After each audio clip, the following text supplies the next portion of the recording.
The day I discovered my husband was having an affair wasn't the day our marriage ended. It was the day I finally understood it had been over for years. I just hadn't been paying attention. Richard and I had spent 4 decades building a life. Together. 40 years of shared dinners, family holidays, and dreams we'd carefully constructed brick by brick. And in the end, it took 15 minutes in his office after hours to tear it all down. The image of his hands on her waist, her lipstick, on his collar, those details aren't what broke me. It was the tenderness in his eyes when he looked at her, a softness I hadn't seen directed at me in years. Before we jump back in, tell us where you're tuning in from. And if this story touches you, make sure you're subscribed, because tomorrow I've saved something extra special for you. I didn't scream. I didn't throw things. I simply closed the door quietly and drove home to our empty 5-bedroom house in Riverside's most prestigious neighborhood. A home I'd spent decades decorating, maintaining, and turning into the showplace. Everyone in town envied. I sat in our kitchen, surrounded by granite countertops and custom cabinetry, and realized I couldn't remember the last time Richard had kissed me like he meant it. Here's the thing about betrayal. It doesn't just reveal who someone else truly is. It reveals who you've become in their shadow. And standing in that kitchen, I barely recognized myself anymore. My name is Helen Anderson, Nell to everyone who knows me. I met Richard during my sophomore year at Ohio State, back when his hair was thick and dark, and his ambitions were even bigger than his smile. I was studying finance, with dreams of working on Wall Street. He was in engineering, brilliant and charismatic in a way that made professors and students alike gravitate toward him. Our first date was at a tiny Italian restaurant just off campus. He spent 3 hours telling me about his plans to revolutionize structural engineering, to build a firm that would change skylines across the Midwest. I remember being mesmerized by his passion, by the way his hands moved when he talked about load-bearing calculations and sustainable materials. When he asked about my dreams, I told him about my finance aspirations, how I wanted to help businesses grow while making smart investments of my own. "That's cute," he said, patting my hand. "You'd make a great accountant for my company someday." I should have seen it then, that subtle dismissal of my ambitions. But it was 1982, and I was raised to believe that being the power behind the throne was the highest achievement a woman could hope for. So I laughed and squeezed his hand and told myself that supporting a great man was its own kind of greatness. We married a year after graduation. I abandoned my master's program to help him start Mitchell Engineering from our tiny apartment in Riverside. While Richard networked and wooed clients, I managed our precarious finances, stretching every dollar until it screamed. I typed his proposals late into the night, organized his filing system, answered his phones, and scheduled his meetings. When we couldn't afford a receptionist, I became one. When we couldn't pay for an accountant, I taught myself business accounting. Our first big contract came 3 years in, a municipal building in downtown Riverside. The night Richard landed it, he twirled me around our little kitchen and said, "We did it, Nellie." That "we" felt like vindication, like partnership, like my sacrifices had been worthwhile. Daniel came along 2 years later, followed by Jennifer 18 months after that. The business was growing but still fragile. We couldn't afford full-time childcare, so I brought the children to the office, setting up a playpen next to my desk while I managed the company books, scheduled Richard's meetings, and soothed nervous clients. "Just until we're stable," Richard would say. "Then you can focus on the kids, or go back to school if you want." That stability always seemed just around the corner, perpetually 6 months away. The firm expanded. Richard brought on Gerald Thompson as a partner. We moved to a bigger office, hired staff. But there was always a reason I needed to stay involved: a new project, a demanding client, a financial hiccup that required my steady hand.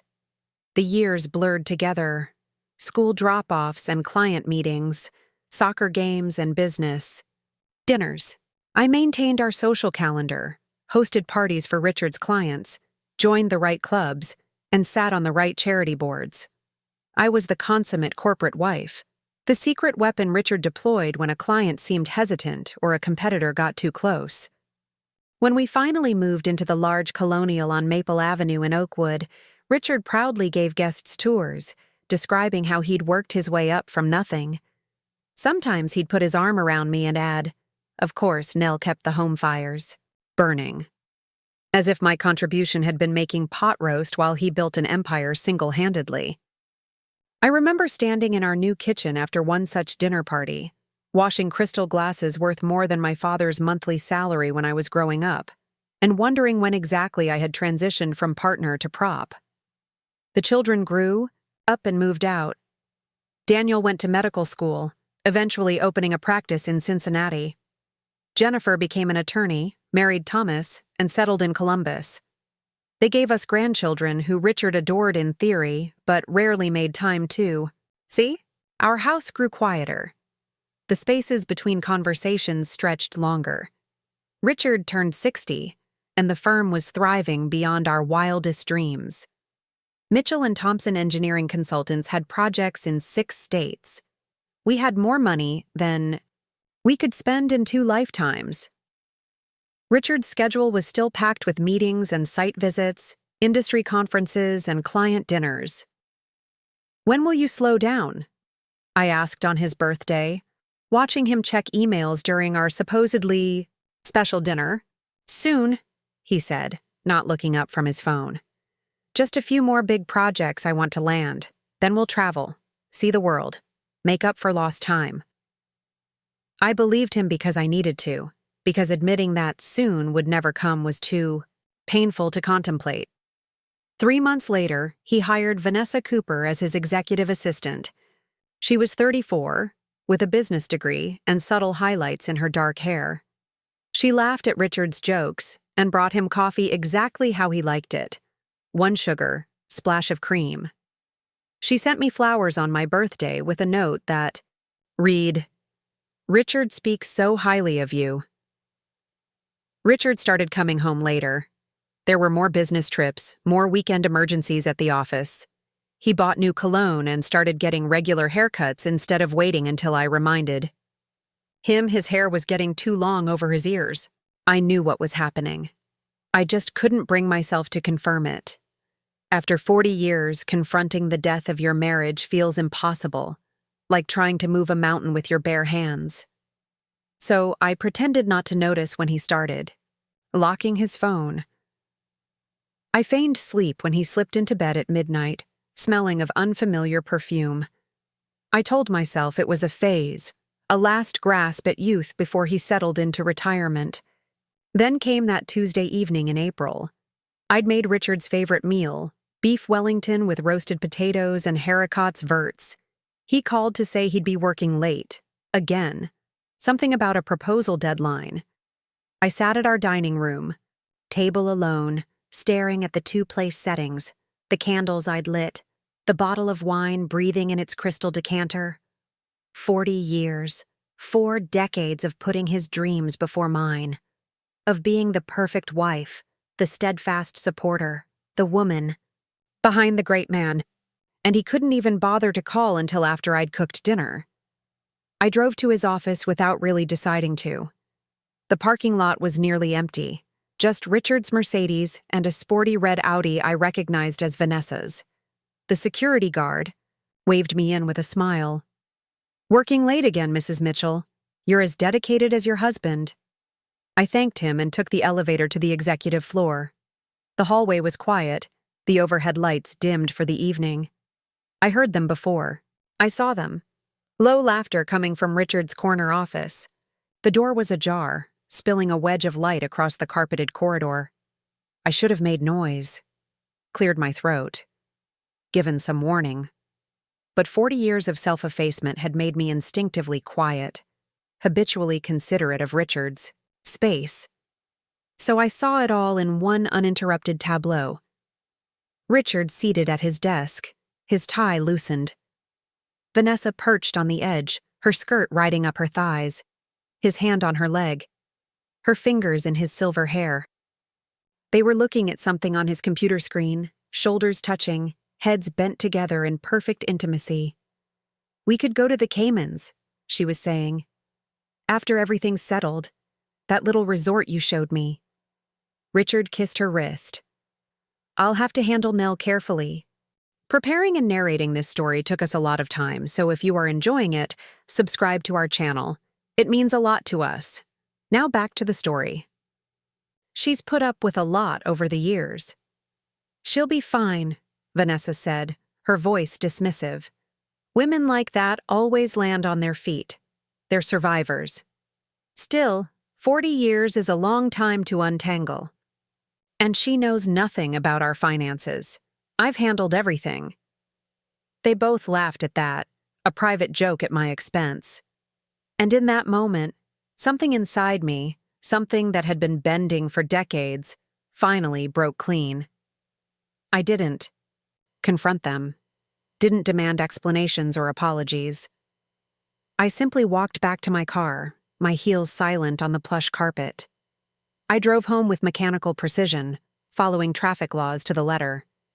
Inside our house, the house I had selected, decorated, and maintained while Richard built his precious firm, I went straight to his office and opened his filing cabinet. Richard believed I knew nothing about our finances because that's what he needed to believe. It made him feel powerful, indispensable. The truth was far different. I hadn't spent 40 years as the wife of an ambitious man without learning how to protect myself.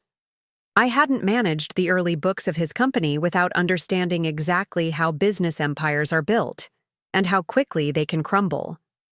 I spent that night going through documents, making calls to financial institutions where we held accounts, and sending emails to attorneys whose cards I'd collected over the years. By morning, I had a clear picture of our assets, liabilities, and vulnerabilities. I also had the beginnings of a plan. The next day I called Dorothy Simmons, Dot to her friends. We'd been close since our children attended the same preschool 3 decades earlier. Unlike me, Dot had divorced her husband Ted after catching him with a bartender 15 years ago. She'd rebuilt her life, started a successful interior design business, and now lived in a beautiful condo overlooking the river. "Come over," she said when I told her what I'd discovered. "Bring documents. And for God's sake, don't confront Richard until we've talked." Dot's living room was flooded with morning light when I arrived. She took one look at my face and poured coffee spiked with Irish whiskey. "Tell me everything," she said. "And I mean everything, Nell. No protecting him, no minimizing." So I did. I told her about the gradual distancing, the late nights, the business trips, the way Richard had systematically excluded me from decision-making while ensuring I remained useful to his social and professional advancement. How he'd discouraged me from finishing my degree or pursuing my own career, always with reasonable-sounding excuses about timing or practicality. And now he's planning to leave me for his 34-year-old assistant, I finished, my voice flat. After 40 years of marriage, after I gave up everything to help him succeed. Dot's eyes were hard. "Men like Richard and Ted don't believe we built anything. They think they succeeded despite us, not because of us. They see us as expenses on their balance sheets, not assets." She reached for my hand. "But here's what they always forget, Nell. We know where the bodies are buried. We know which clients only stayed because of our charm at dinner parties. We know which partnerships succeeded because we smoothed ruffled feathers behind the scenes. We know which investments paid off because of our intuition, not their spreadsheets." She squeezed my fingers. "Richard thinks you know nothing about your finances? Use that. Let him underestimate you. It's the last mistake he'll ever make in your marriage." That afternoon, I visited Martin Hayes, a family law attorney recommended by a woman in my garden club who'd gone through a similar situation. His office was understated but elegant, with degrees from prestigious universities displayed discreetly on one wall. "Ohio is an equitable distribution state, Mrs. Anderson," he explained after hearing my situation. That means marital assets are divided fairly, but not necessarily equally. Courts consider factors like length of marriage, contributions of each spouse, including non-financial contributions, and economic circumstances going forward.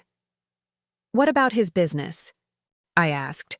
Mitchell and Thompson is worth millions now, but I was there when it was nothing. I worked without salary for years. Martin nodded. That's relevant. Very relevant. Do you have documentation of your involvement? Emails, letters, old business cards? Anything showing you had an active role rather than being a passive supporter? I smiled for the first time in days. Mr. Hayes, I have 40 years of documentation. I never throw anything away. The meeting lasted 3 hours. By the end, Martin had outlined a strategy that made me feel something I hadn't experienced in years: power. Don't let him know you're preparing, Martin cautioned as I was leaving. The element of surprise is crucial. Men like your husband believe they're always the smartest person in the room. Let him keep believing that. I returned home and went about my normal routine. I prepared Richard's favorite dinner. I laid out his clothes for the next day. When he came home, earlier than usual, his expression carefully neutral, I greeted him with the same smile I'd worn for decades. How was your day, dear? I asked, pouring him his customary scotch. Busy, he said, watching me carefully. The Henderson project is taking more time than expected. I nodded sympathetically, noting the lie. The Henderson project had been completed weeks ago. I'd attended the ribbon-cutting ceremony and made small talk with the mayor while Richard received accolades.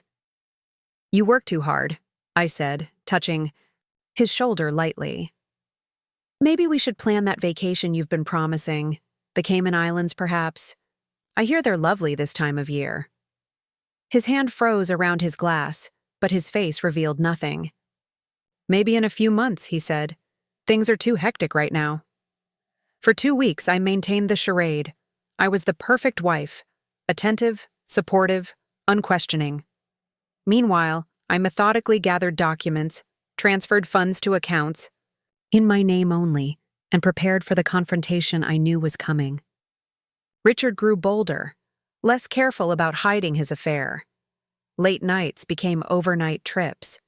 The scent of Vanessa's perfume clung to his suits when they came back from the dry cleaner. Twice I answered calls on our home phone only to hear breathing, and then a click as she hung up. Through it all, I smiled. I nodded. I pretended not to notice when he whispered into his cell phone in our backyard, thinking I couldn't see him through the kitchen window. I ignored the credit card charges from jewelry stores and upscale restaurants I'd never visited. While I was preparing for war. A war Richard didn't even know was coming. The moment everything changed wasn't when I discovered Richard's affair.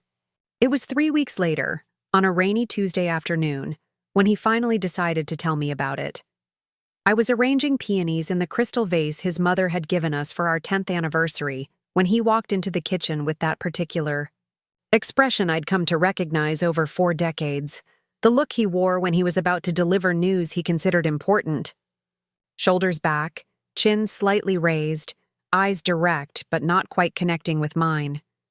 Nell, we need to talk, he said, his voice measured in that way successful men practice, authoritative but not harsh. The voice he used with junior engineers when rejecting their proposals. I trimmed a stem and positioned it carefully among the pink blooms. About what, Richard? He sat at the island counter, folding his hands together like he was about to begin a business meeting. I think we both know things haven't been right between us for some time. Haven't they?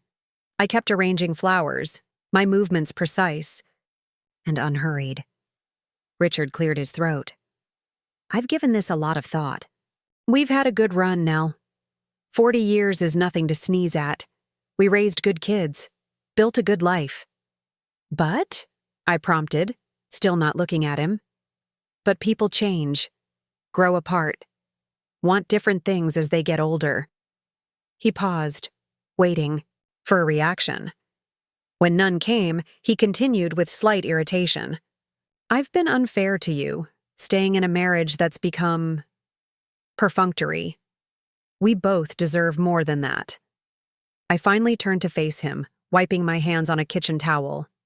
And you found more with Vanessa. His eyes widened slightly, the only indication that I'd surprised him. He recovered quickly.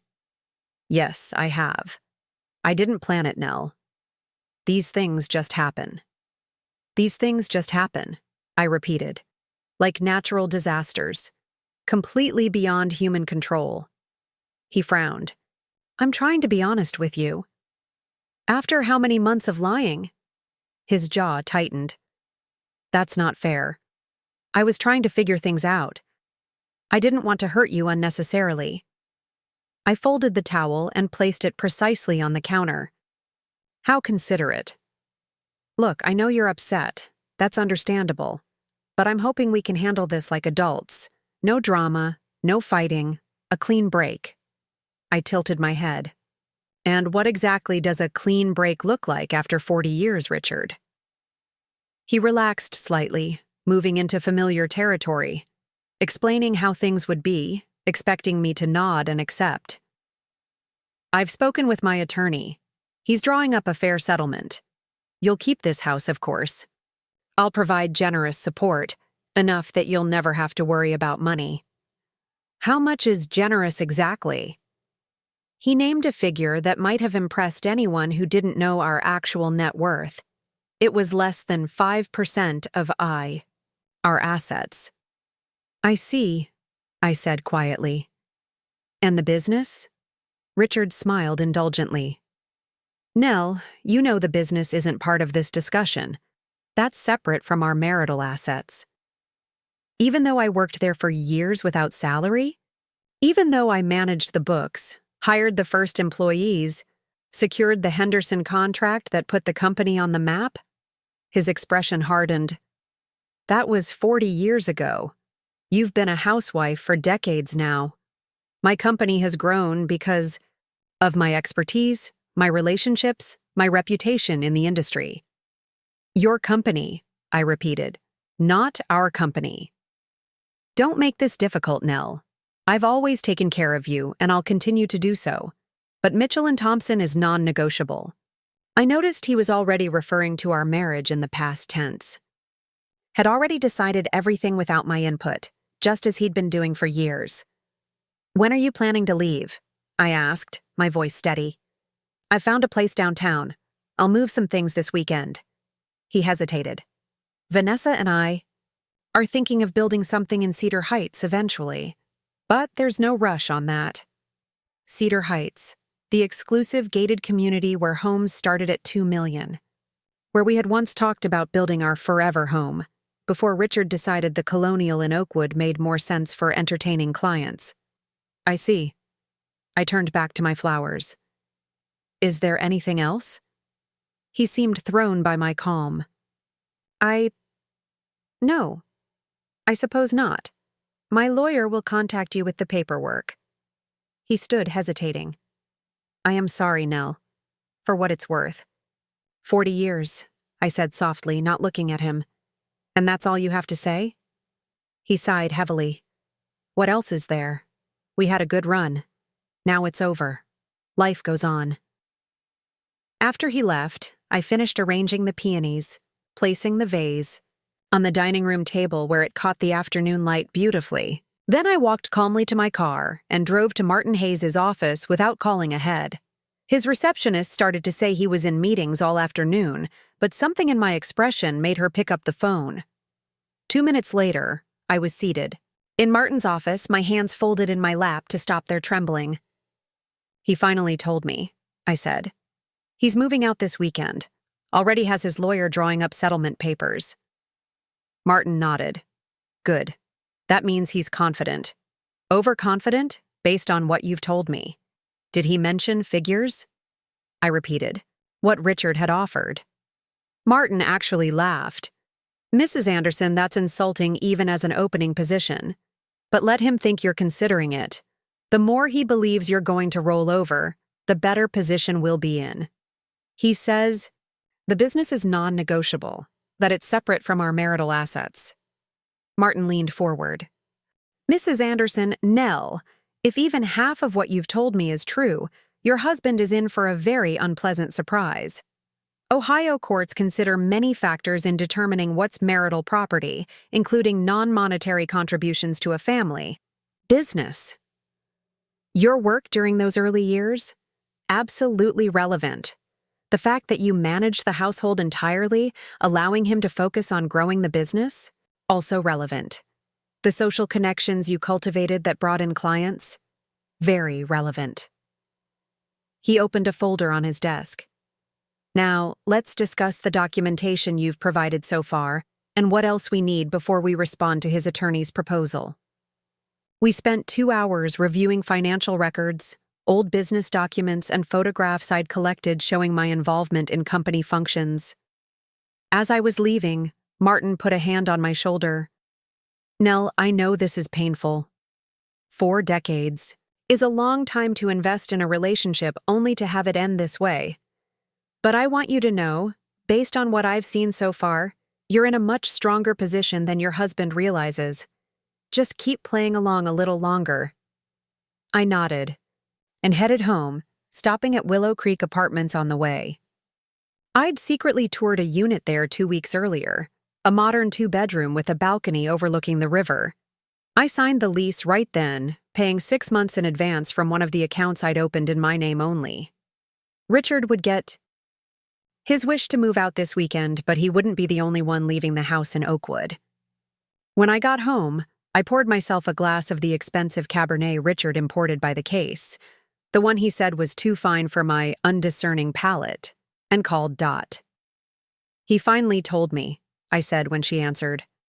Gave me his practiced speech about growing apart and deserving more. Offered me the house and a generous stipend, like I'm a retired housekeeper. Dot snorted. Let me guess. He also explained that his business isn't up for discussion? Word for word. Men like Richard are so predictable, it would be funny if it weren't so infuriating, she said. So what's your next move? I signed the lease at Willow Creek today. I'm moving out this weekend. Same time he is. Let him come back to an empty house when he inevitably forgets something. Dot laughed. Perfect. What about the other matters we discussed? By other matters, she meant the financial contingencies we'd been putting in place. The previous week, we'd visited First National Bank of Riverside, where I'd maintained a safe deposit box in my name only for 20 years. Richard had no idea. It existed. Inside were copies of crucial documents, jewelry I'd inherited from my grandmother, and emergency cash. Martin is handling the legal side, I said. As for the rest, everything's proceeding as planned. Richard has no idea I've documented every contribution I made to building his precious firm. Good. Remember what I told you. Men like Richard only understand one language, consequences. Hit him where it hurts. After we hung up, I wandered through the house that had been my home for over 20 years. The dining room where I'd hosted countless dinner parties to impress Richard's clients. The living room where our children had opened Christmas presents and later announced engagements and pregnancies. The kitchen I'd remodeled 3 times to keep up with Richard's evolving vision of executive living. None of it felt like mine anymore. It was a stage set where I'd performed the role of the perfect corporate wife for decades. The thought of living there alone, surrounded by memories of a marriage that had apparently meant more to me than to my husband, was suffocating. I pulled out my phone and called Daniel, our son. He answered on the 3rd ring, the sounds of a busy medical practice in the background. Mom? Everything okay? I'm between patients. Your father and I are getting divorced, I said, seeing no point in sugarcoating it. He's been having an affair with his assistant. He's moving out this weekend. Silence, then. Jesus, Mom, are you serious? Dad and Vanessa? So he knew her. Name. Interesting. You knew? Daniel sighed heavily. I suspected. He brought her to Cincinnati last month for that engineering conference. I ran into them at a restaurant. He introduced her as his executive assistant, but the way they were together. I hoped I was misreading things. Why didn't you say anything? I tried to keep the hurt from my voice. What was I supposed to say? Hey, Mom, I think Dad's sleeping with his much younger assistant. I didn't know for sure, and honestly, I didn't want to. I understood that. No one wants to be the bearer of such news, especially to their own mother. Well, now you know for sure. He told me today. He's already got his lawyer drawing up papers. Are you okay? Do you need me to come home? No, honey. I'm handling it. Just wanted you to hear it from me before your father calls with his version of events. His version? What's that supposed to mean? I imagine he'll explain how we grew apart and how his relationship with Vanessa just happened. But he'll assure you he's taking care of me financially so you don't need to worry. Daniel was quiet for a moment. And that's not true? The growing apart part? Maybe. That happens when one person stops seeing the other as a partner and starts seeing them as an employee. The taking care of me part? He's offering me crumbs and expecting me to be grateful. Mom. Daniel hesitated. You never talk like this. You've always defended Dad, even when he was being a jerk. I was surprised by the emotion that surged through me. Maybe that was my first mistake, convincing everyone, including myself, that your father's selfishness was actually ambition, that his neglect was just the price of success. What are you going to do? What I should have done years ago. Stand up for myself. After we hung up, I called Jennifer. Her reaction was less surprised than her brother's. Finally, she said after I broke the news. I've been waiting for you to leave him for at least a decade. Jennifer, you never said anything. What was I going to say? Mom, your marriage is a textbook example of emotional inequality. You always seemed determined to make it work, no matter what. I didn't realize it was so obvious to everyone but me, I said quietly. Not obvious exactly. Just, Dad's always been Dad, you know, the center of his own universe. And you've always been the one adapting to his gravity, never the other way around. Tom and I have talked about it for years. The thought of my daughter and son-in-law discussing my failing marriage was mortifying. I'm sorry it affected you. Kids. Don't apologize, Jennifer said firmly. We're adults. We've made our own choices about the kind of relationships we want. I just wish. What? I wish you'd valued yourself as much as you valued him, as much as we value you. Her words stayed with me as I began quietly packing that evening. Not everything, just personal items Richard would never notice were missing. My grandmother's recipes, photo albums from before our marriage, the watercolors I'd painted in college, when I still believed I might have a life beyond being Richard's wife. On Saturday morning, Richard packed 2 suitcases and his golf clubs, claiming he'd return for the rest of his things once he was settled. He didn't ask why I was dressed in slacks and a blouse rather than my usual weekend attire of gardening clothes. Didn't notice the car keys in my hand or the small suitcase by the front door. I'll call you, he said, not quite meeting my eyes. We can discuss the settlement papers once you've had time to review them. Of course, I replied. Take all the time you need. The moment his car disappeared down the street, I called the moving company I'd hired. Within an hour, they arrived and began loading the items I'd designated. My personal belongings, family heirlooms that had come from my side, artwork I'd collected over the years. I'd made a precise inventory, including photographs of each item with notes about its provenance. I left behind anything Richard had given me, anything that had been purchased with joint funds for the house, and anything that might be contested later. I wasn't interested in fighting over material possessions. My battle would be focused elsewhere. By mid-afternoon, the movers had delivered everything to my new apartment at Willow Creek. It was smaller than the Oakwood house, but the afternoon sunlight streaming through the wide windows made it feel open and bright. For the first time in years, I was surrounded only by things I had chosen, things that held meaning for me. I unpacked slowly, arranging my grandmother's china in the kitchen cabinets, placing family photos on the built-in bookshelves, spreading my favorite quilt over the bed. With each item I positioned, I felt a small piece of myself returning, pieces I hadn't even realized I'd surrendered during my marriage. That evening, sitting on my new balcony watching the river flow past, I received a text from Richard. Forgot. My cufflinks. Stopping by house tomorrow a.m. to get them. I didn't respond. Let him discover my absence on his own. The next morning at 10, my phone rang. Richard's name flashed on the screen. "Where are you?" he demanded without preamble. "And where is all your stuff?" "Good morning to you too, Richard," I said calmly. "I've moved out. I thought it would be easier for both of us to make a clean break, as you put it."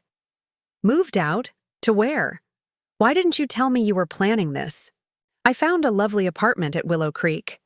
As for not telling you, well, you didn't seem particularly interested in my plans when you informed me you were leaving." He made an exasperated sound. "That's different.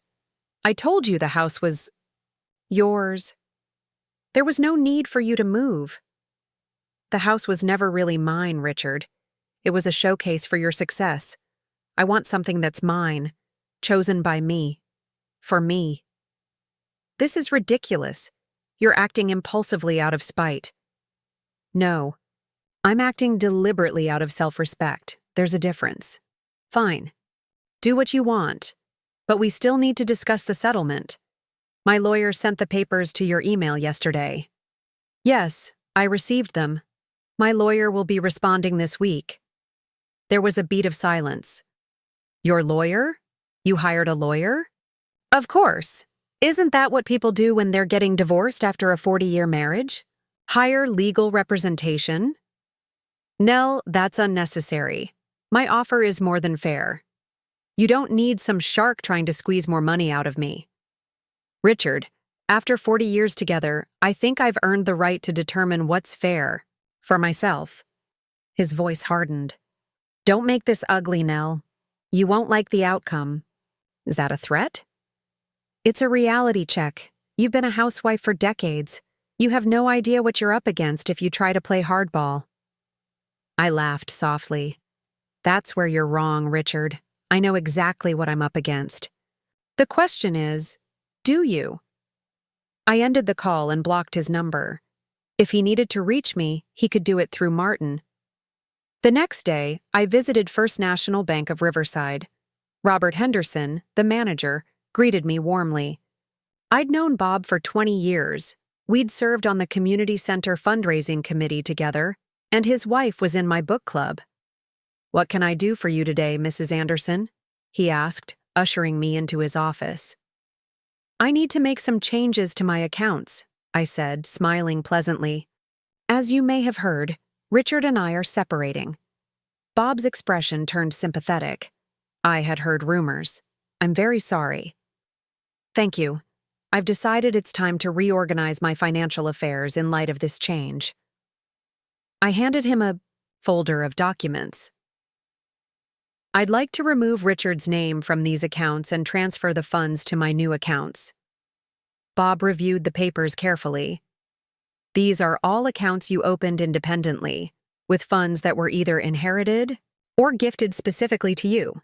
That simplifies things considerably." He looked up. "What about your joint accounts?" "I'm not touching those. Richard can have them. I'm only interested in what's legally and unquestionably mine." Bob nodded approvingly. "A sensible approach. Many people try to clean out everything in the heat of emotion, which only causes legal headaches later." He processed the paperwork efficiently, and within an hour, I had secured approximately $1. $2 million in assets that Richard couldn't touch, money I'd inherited from my parents and grandparents over the years, and carefully kept separate from our joint finances. It wasn't enough to live luxuriously for the rest of my life, but it was enough to ensure I wouldn't be financially desperate while the divorce proceedings unfolded. More importantly, it was mine, earned not through my connection to Richard, but through my own birthright. As I was leaving the bank, my phone rang with an unfamiliar number. It was Jerry Thompson, Richard's business partner. "Nell," he said, his voice overly hearty. "How are you holding up?" "I'm fine, Jerry. What can I do for you?" "I heard about you and Richard. Terrible shame after all these years.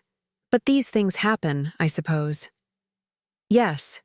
Extramarital affairs do seem to happen with remarkable frequency in certain circles. Did you need something specific, Jerry?" "I'm rather busy today." He cleared his throat. "Right. Well, Richard mentioned you might be feeling uncertain about the future, financial security and all that. I wanted to assure you that the firm values your contributions over the years.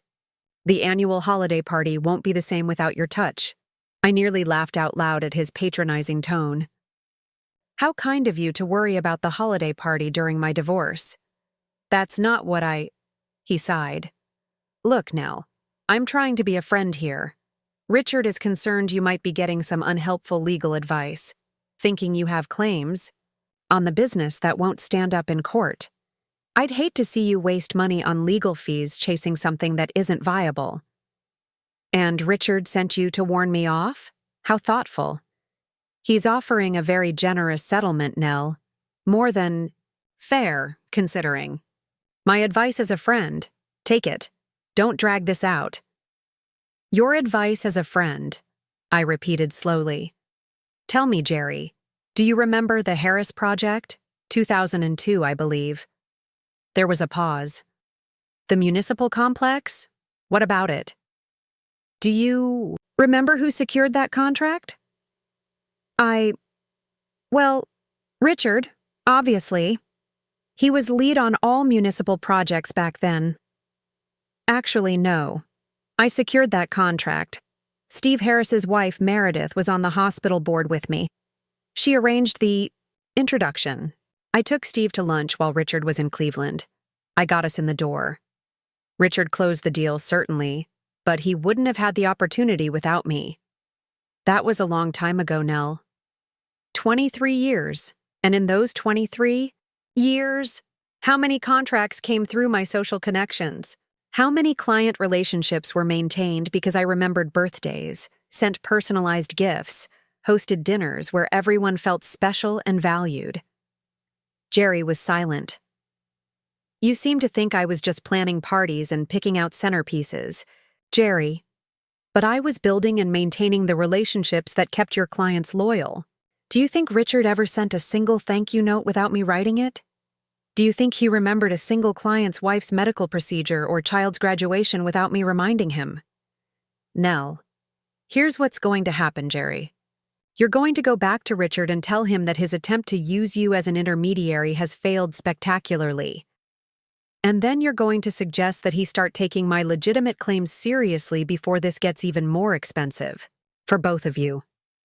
I ended the call and slipped my phone back into my purse, smiling slightly. Richard's predictable tactics were confirmation that I was on the right track. He wouldn't have sent Jerry if he wasn't worried. That evening, I received a call from Martin Hayes. "Mrs.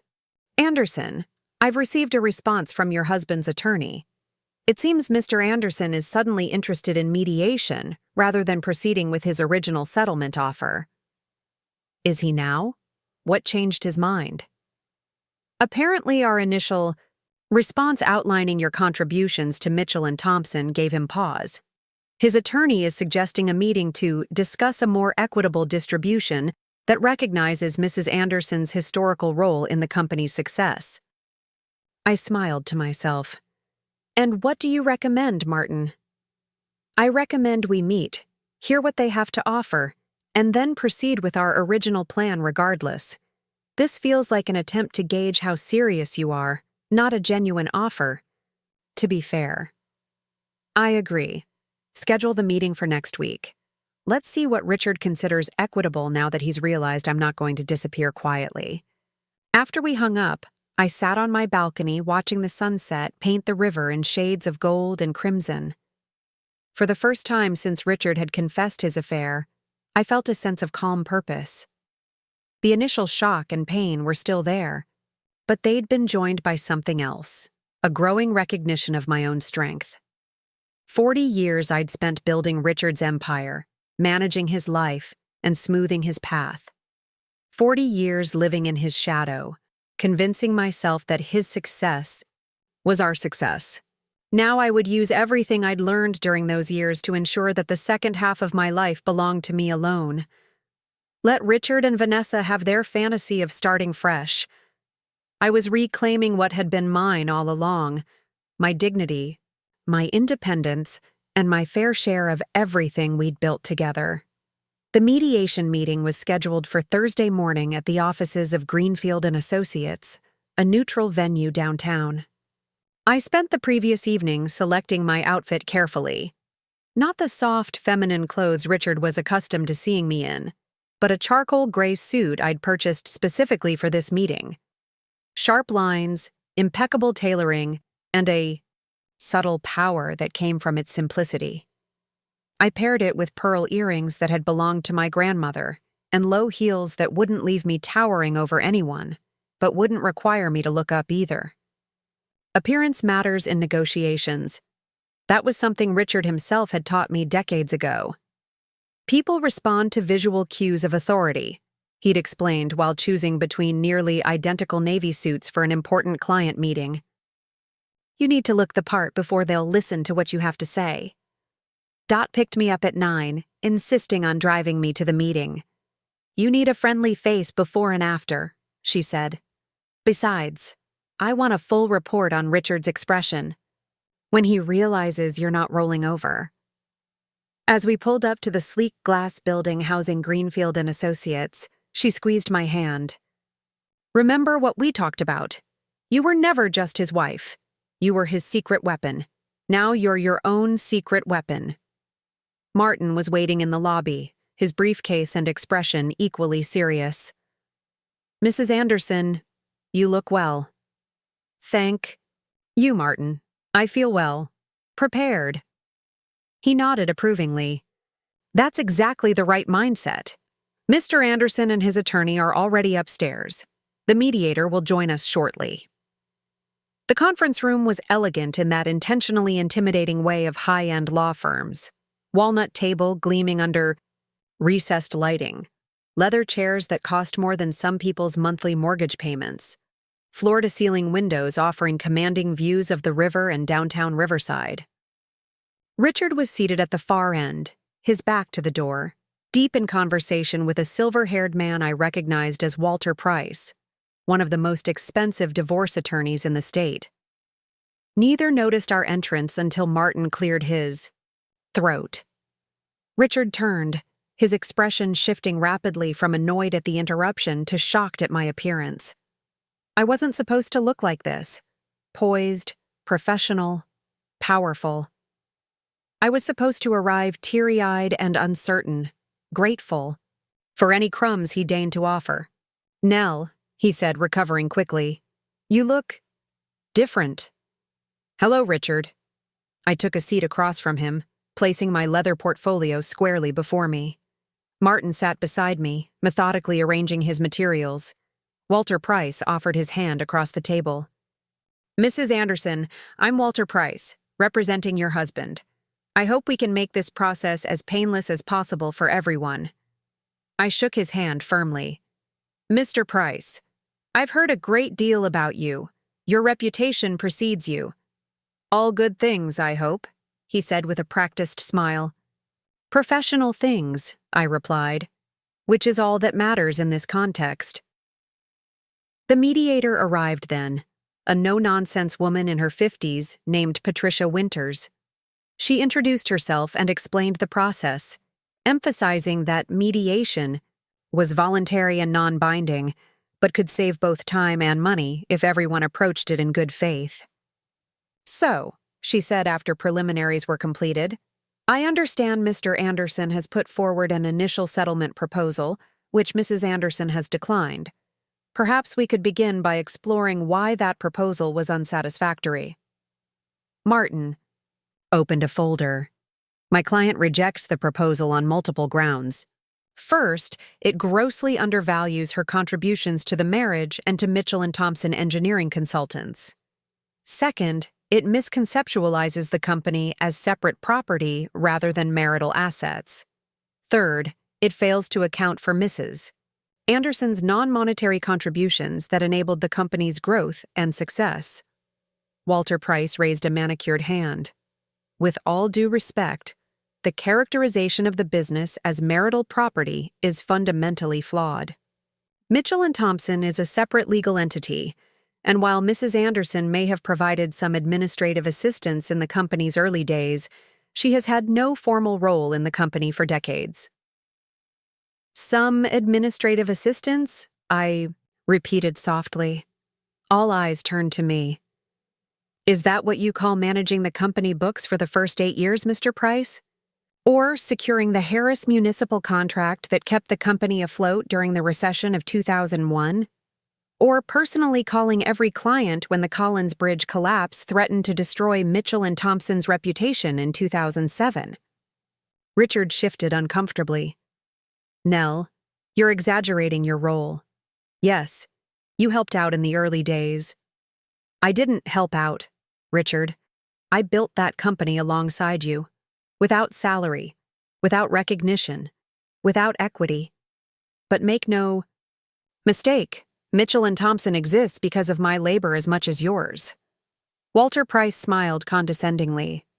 Mrs. Anderson, while your perspective is understandable, the legal reality is that contributions of a spouse in a supportive role don't translate to ownership stakes in a business unless formally documented. There's no paperwork showing you as an owner, officer, or even employee of Mitchell and Thompson. Martin slid a document across the table. Actually, there is. This is a copy of the original business registration from 1984, listing Helen Anderson as Secretary-Treasurer of Mitchell, Engineering as it was then called. And here, he slid another document forward, is Mrs. Anderson's business card from 1984 through 1992, clearly identifying her as co-founder and financial manager. Walter picked up the documents, frowning slightly. Richard leaned over to examine them, his face darkening. These are nearly 40 years old, Walter said dismissively. Ancient history in terms of the current value and operation of the firm. Perhaps, Martin conceded. But they established that Mrs. Anderson's role was formal and substantive, not merely supportive. And they directly contradict Mr. Anderson's characterization of his wife's contributions.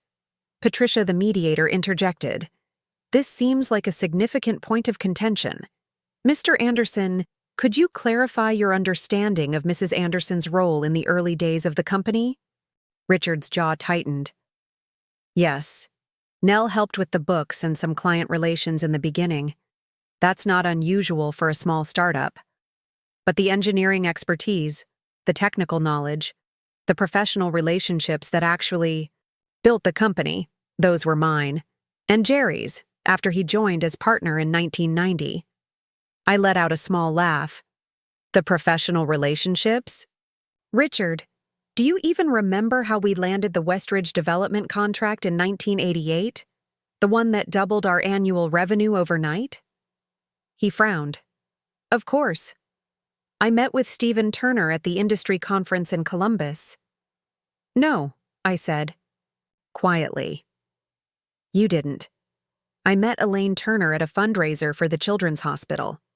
We got talking about her husband's frustrations with his current engineering firm. I arranged the lunch where you met Stephen. I prepared the pitch materials you presented. I even selected the tie you wore, the blue one with subtle stripes that made you look trustworthy and innovative at the same time. Richard's face flushed. That's ridiculous. You're taking credit for business I earned through my professional expertise. Am I? Let's call Stephen. I still have his number. I'm sure he remembers who made the introduction. Walter Price held up a hand. This kind of he said, she said isn't productive. The fact remains that Mrs. Anderson hasn't been formally involved with the company for decades, regardless of any contributions in the distant past. Martin pushed another document across the table. Here is a list of 27 major clients who came to Mitchell & Thompson through Mrs. Anderson's social and community connections. Next to each name is the approximate value of contracts secured from these clients over the life of the relationship. The total exceeds $40 million. The room fell silent as Walter and Richard examined the list. Additionally, Martin continued, we have documentation of Mrs. Anderson's unpaid work organizing company events, maintaining client relationships, and essentially functioning as the firm's chief public relations officer for the past 4 decades. Work that would have cost hundreds of thousands of dollars if performed by paid professionals. Patricia studied both men's reactions. This seems like significant evidence of ongoing contributions to the company's success, even without a formal title. Walter leaned toward Richard, murmuring something I couldn't hear. Richard nodded, stiffly. We're prepared to acknowledge Mrs. Anderson's historical contributions to the firm's growth, Walter said carefully. In the spirit of compromise, Mr. Anderson is willing to increase his initial settlement offer by 20%. Martin didn't even look at me before responding. Unacceptable. We're not negotiating percentages of an insulting initial offer. We're establishing Mrs. Anderson's rightful claim to half of all marital assets, including the business. Half? The business? Richard exploded. That's absurd. You can't possibly think you're entitled to half of what I've built over 40 years. What we've built, I corrected. And yes, that's exactly what I think. You couldn't run Mitchell & Thompson. For a day. You don't know the first thing about structural engineering. I don't need to. Just as you don't need to know the first thing about corporate finance, client relations, or strategic growth. All areas I managed while you focused on engineering. That's why we were successful, Richard. Because together we had the complete skill set necessary to build a thriving firm. Walter Price leaned forward. Mrs. Anderson, let's be realistic. Even if we accepted your characterization of your contributions, which we don't, you haven't been actively involved in day-to-day operations for years. The current value of the company reflects Mr. Anderson's ongoing leadership, not historical inputs. Actually, Mr. Price, the current value of the company reflects 40 years of cumulative effort that was only possible because I managed every other aspect of our lives. Who raised our children while Richard worked late? Who maintained our home as a showcase for entertaining clients? Who remembered every birthday, anniversary, graduation, and milestone of every significant client and employee? Who freed Richard from every domestic responsibility so he could focus entirely on his career? I turned to face Richard directly. You didn't build your career despite having a family, Richard. You built it because you had me managing your family. Richard's expression hardened. So now you're claiming credit for my professional success. Because you kept house and raised our kids. That's what wives do, Nell. That was the arrangement. The room went silent. Even Walter Price winced slightly. Thank you for making my point so succinctly, I said, my voice steady despite the rage building inside me. That was indeed the arrangement. I sacrificed my own career prospects to support yours. I invested my time, energy, and intelligence in building your business rather than pursuing my own. Now that you've decided to end our partnership, I'm entitled to my return on investment. Patricia, the mediator, cleared her throat. Perhaps we should take a short break. It seems like emotions are running high, which is understandable given the length of the marriage and the complexity of the issues at hand. We broke for 20 minutes. Martin and I stepped into a small conference room where coffee and water had been provided. You're doing extremely well, he said quietly. Richard is unsettled. He didn't expect you to have this level of documentation or to articulate your contributions so clearly. He's always underestimated me, I replied. That's been his pattern. Throughout our marriage, I was useful but not essential. A convenience, not a partner. Martin nodded. We're going to use that underestimation to our advantage. When we return, I'm going to introduce the second major component of our position. Are you ready for that? I took a deep breath. Absolutely. When we reconvened, Walter Price had noticeably shifted strategy. He began with a more conciliatory tone, acknowledging my supportive role in Richard's success and offering a revised settlement that would include a larger cash payment and continued health insurance coverage. Martin listened politely, then opened another folder.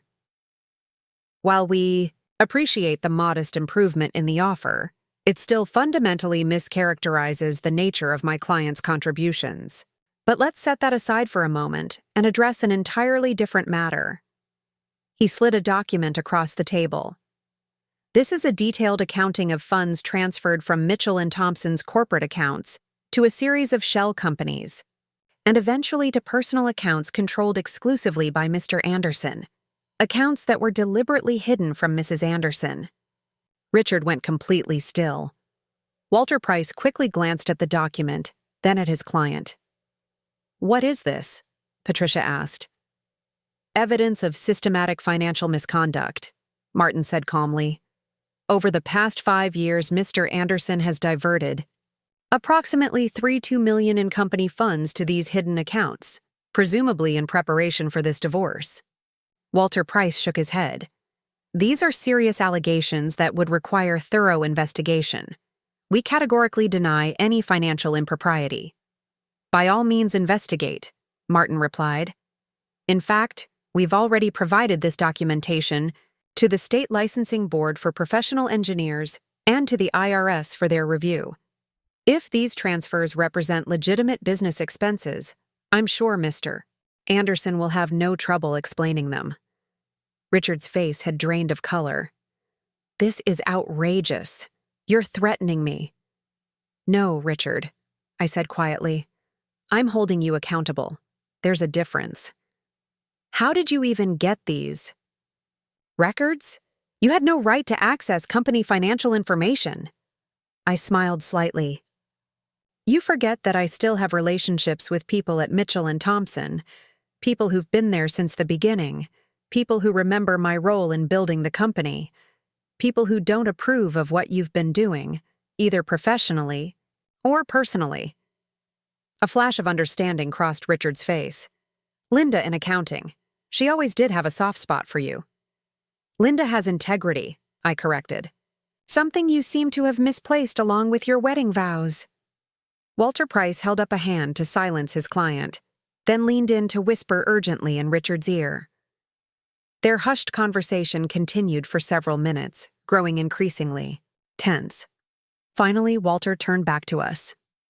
"We'll need to confer more extensively about these new allegations. I suggest we adjourn for today and reconvene once we've had an opportunity to review this material."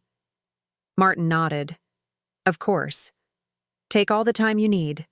Just be aware that our settlement position now includes the return of these diverted funds, in addition to an equitable division of the company's legitimate assets." Patricia looked between the two parties. "It seems we have some significant new information to process. Let's schedule our next session for early next week, pending the availability of all parties." As we gathered our materials to leave, Richard approached me while Walter was speaking with Patricia about scheduling.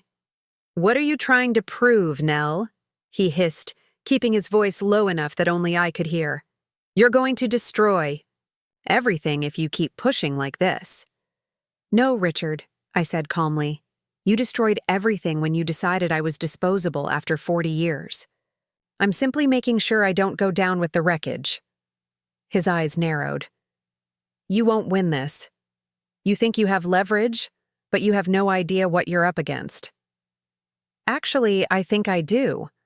The question is, do you understand what you're up against? Because it isn't the meek, accommodating wife you've taken for granted all these years. That woman is gone." I walked away, joining Martin at the elevator. We didn't speak until we were in the lobby, safely out of earshot of anyone from the meeting. "You were magnificent," Martin said. "Absolutely steady. Richard is rattled. You can see it in his body language." The financial documents hit home. I observed. He didn't think I'd ever find out about those accounts. Most clients in your position wouldn't have. Your preparation has been exceptional. We stepped outside where Dot was waiting in her car. She rolled down the window. Well, how did our boy Richard take the news that his cushy little plan is going up in flames? I smiled, feeling a strange mix of exhaustion and exhilaration. Not well, but we're just getting started. That evening, my phone rang with an unfamiliar number. I answered cautiously. Nell, it's Jerry. Jerry Thompson. Richard's business partner. I hadn't expected to hear from him directly. Hello, Jerry. What can I do for you? Look, I need to meet with you. In private. Without lawyers or Richard. I hesitated. I don't think that's appropriate. At this stage, Jerry. We're in the middle of legal proceedings. Please, he said, his voice uncharacteristically urgent. This isn't about taking sides. It's about protecting the company you helped build too. Just one conversation. Then if you want to bring in Martin Hayes, that's your right. I considered his request. Jerry had never been particularly warm toward me, but he'd always been fair. And unlike Richard, he'd occasionally acknowledged my contributions to the firm's success. All right, I said finally. One conversation, but in a public place. Thank you. The relief in his voice was palpable. The Riverside Cafe? Tomorrow at 10? I'll be there. I called Martin immediately afterward to inform him of the meeting. He was concerned, but understood my reasoning. Just be careful, he warned. Jerry's first loyalty will always be to the firm, which means to Richard by extension. Don't agree to anything without consulting me first. I won't. I just want to hear what he has to say. The Riverside Cafe was busy with mid-morning customers when I arrived. Jerry was already there, seated at a corner table with 2 cups of coffee. He stood when he saw me, gesturing awkwardly to the chair across from him. Nell, thank you for coming. I sat, noting how tired he looked, the dark circles under his eyes, the slump in his normally perfect posture. What's this about, Jerry? He pushed one of the coffee cups toward me. You take it with just cream, right? I remembered from all those early morning meetings. The fact that he remembered such a detail after all these years surprised me. Yes. Thank you. Jerry took a deep breath. I'm going to be direct. Those financial transfers Martin Hayes presented yesterday, they weren't Richard's idea. They were mine. I set my cup down carefully. You're admitting to financial misconduct? Not misconduct. Protection. He leaned forward. 3 years ago, Richard started taking risks with the firm that made me uncomfortable. Pursuing projects we weren't qualified for. Promising clients timelines we couldn't meet. Cutting corners on safety protocols. That doesn't sound like Richard, I said, frowning. Whatever his faults, he's always been meticulous about his engineering standards. Jerry nodded. He was, until Vanessa. Something cold settled in my stomach. What does she have to do with this? She convinced him he was playing too small. That with his talent and reputation, he should be competing for bigger projects, expanding into new regions. She'd show him articles about younger, less experienced firms landing massive contracts, imply that he was letting competitors overtake him. And he listened to her? Risked the reputation he spent decades building because a 34-year-old with no engineering background thought he should be more aggressive? Jerry looked away. You know how Richard is about his ego, the idea that younger firms might outshine him. It got under his skin. He started pushing for expansion, for taking on projects beyond our expertise. I pushed back. We argued. The first serious disagreements in our partnership. So where do the hidden accounts come in? I started quietly moving some of our reserves, protecting them in case his gambles didn't pay off.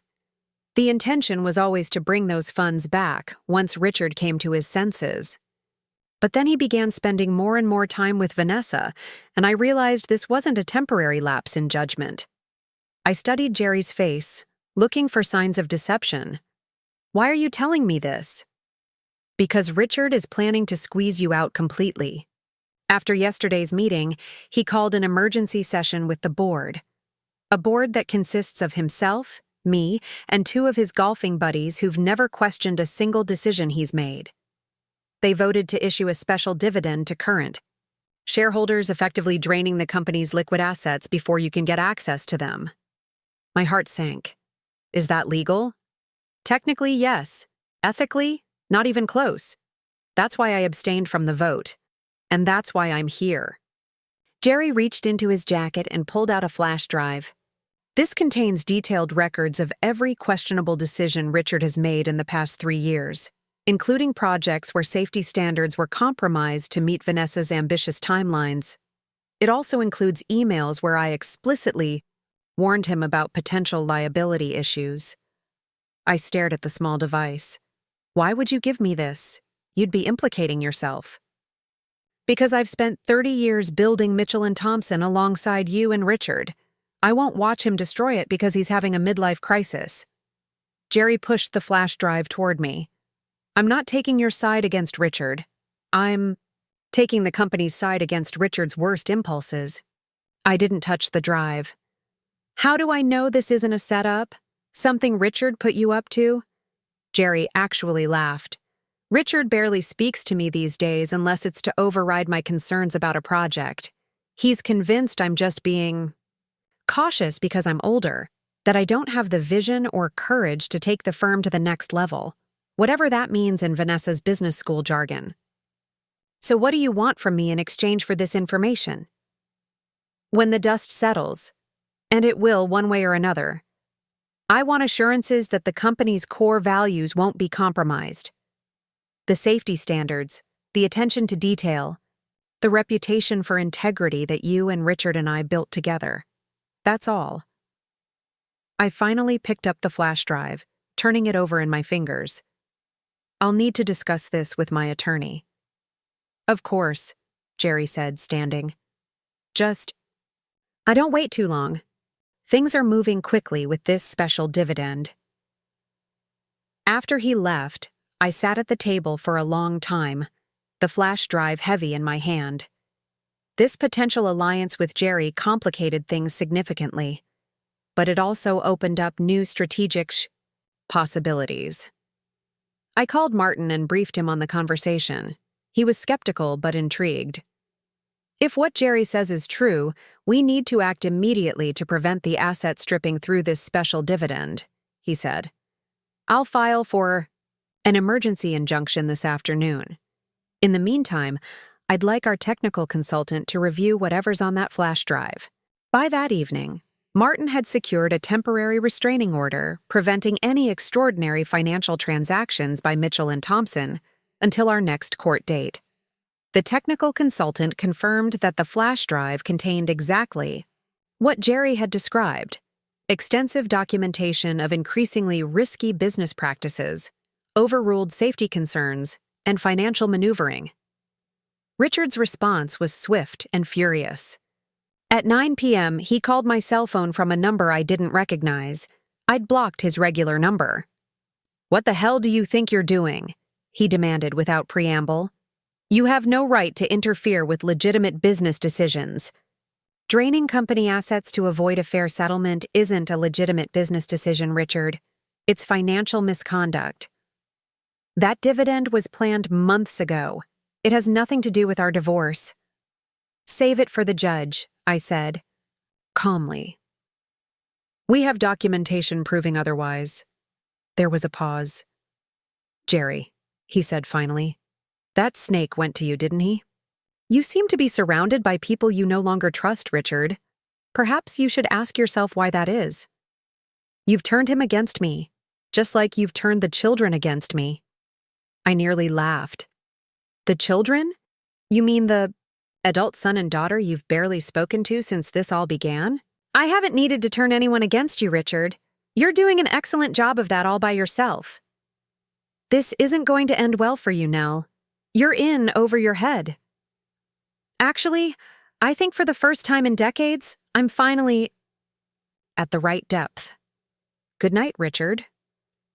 I hung up, feeling strangely calm.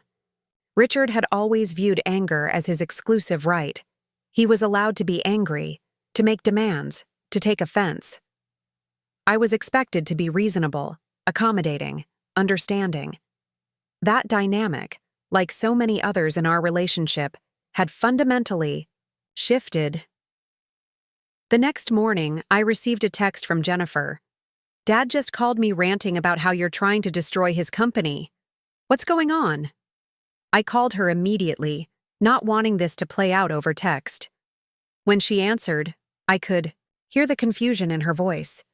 Mom? What's happening? Dad sounds completely unhinged. I explained the situation as succinctly as possible. The hidden accounts, the planned special dividend, Jerry's evidence of compromised safety standards. There was a long silence when I finished.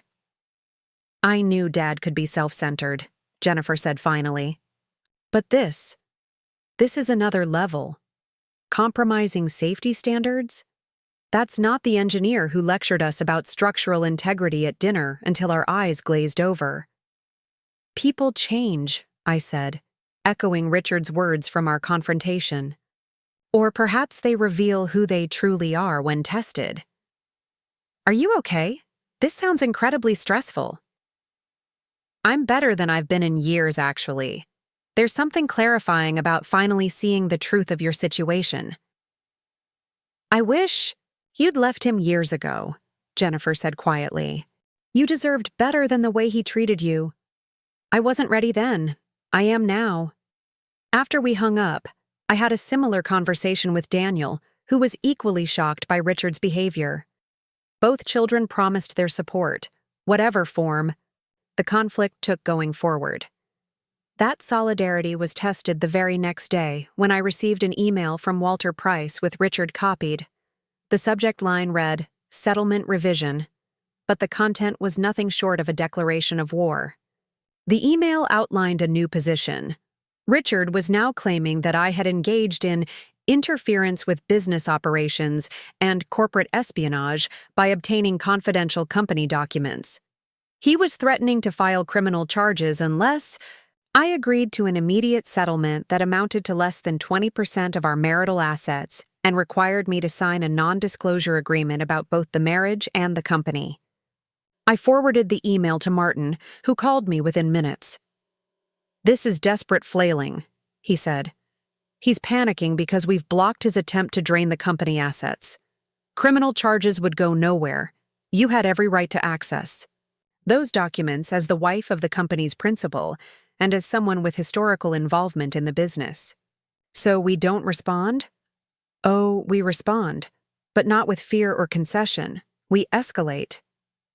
2 hours later, Martin sent a blistering reply to Walter Price, with Richard and the entire board of Mitchell and Thompson copied. The email detailed every instance of financial misconduct we had documented, along with a list of safety violations that would be of great interest to state regulators and current clients. It concluded with our revised settlement demand: 50% of all marital assets including the company, full financial disclosure under penalty of perjury, and Richard's immediate resignation from active management of Mitchell and Thompson. You're asking him to step down from his own company? I asked Martin when he called to tell me the email had been sent. "It's a negotiating position," Martin explained. "We won't get everything we're asking for. But by setting the bar this high, we make lesser concessions seem reasonable by comparison." The impact was immediate.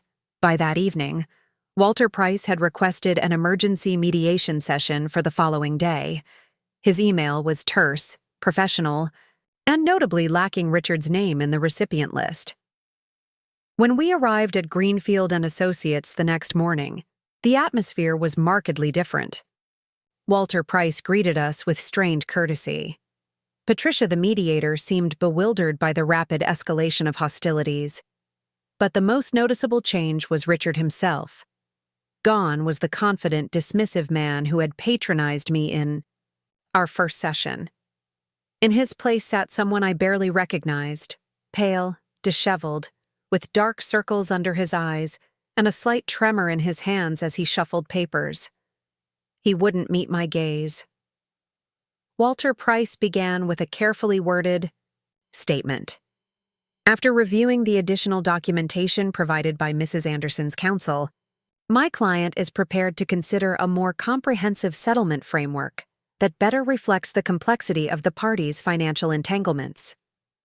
Martin nodded. We're glad to hear that.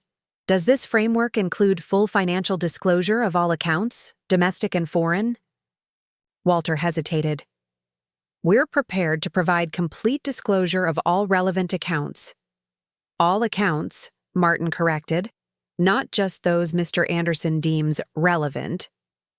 Walter glanced at Richard, who nodded almost imperceptibly. All accounts, Walter confirmed.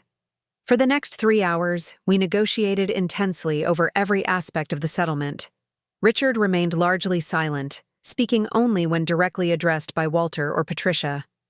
I remembered countless business dinners where he had dominated the conversation, holding forth on engineering principles or company strategy, while I smiled and nodded supportively.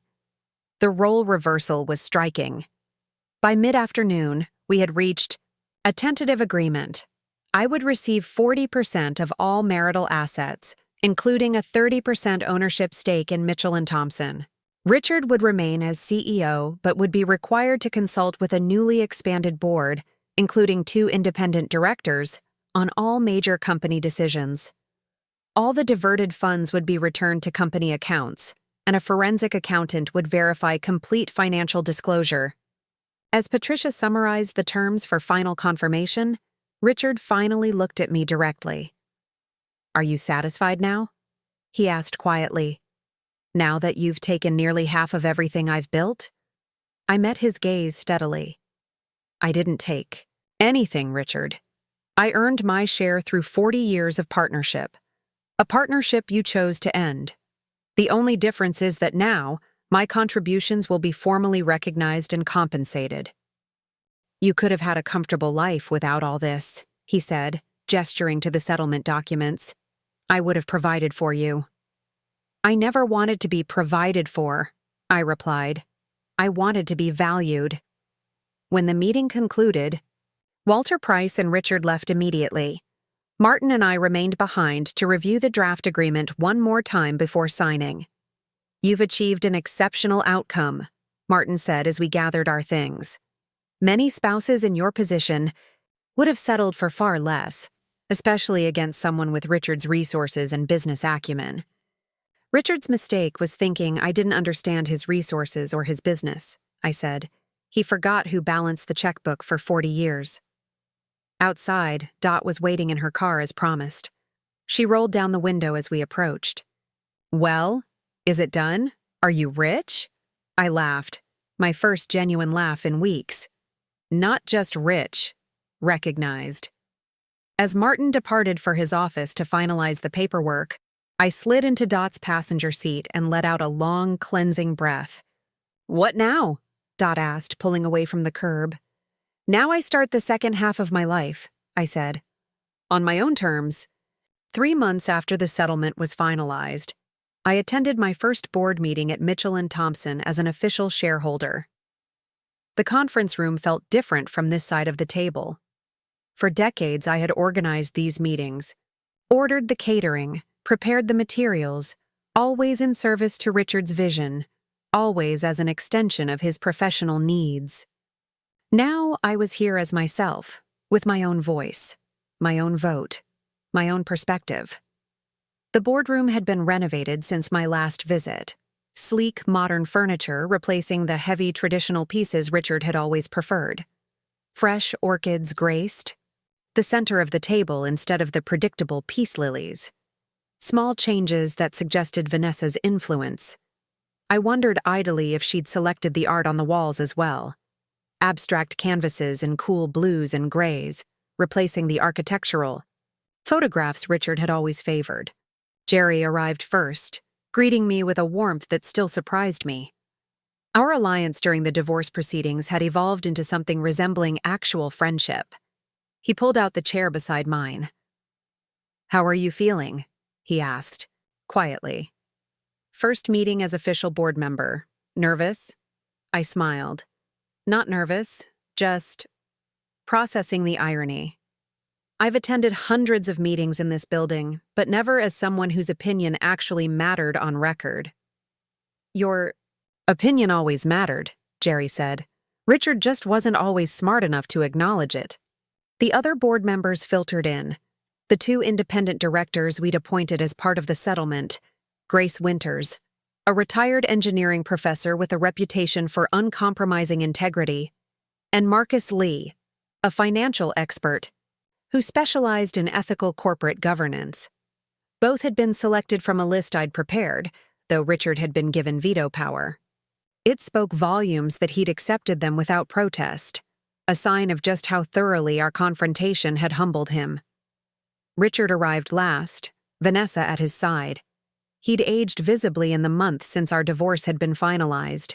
Deeper, lines around his mouth, more silver threading through his hair. His expression tightened when he saw me, but he managed a curt nod before taking his seat at the head of the table. Vanessa's reaction was more complex. A flicker of surprise followed, by a calculated smile. She'd clearly not expected me to attend in person, perhaps thinking I'd exercise my board rights through a proxy. She wore a perfectly tailored navy suit that probably cost more than what most people in the room earned in a week. Her dark hair, swept into an elegant chignon. She was beautiful, poised, and unmistakably out of her depth in a room full of engineering and financial experts.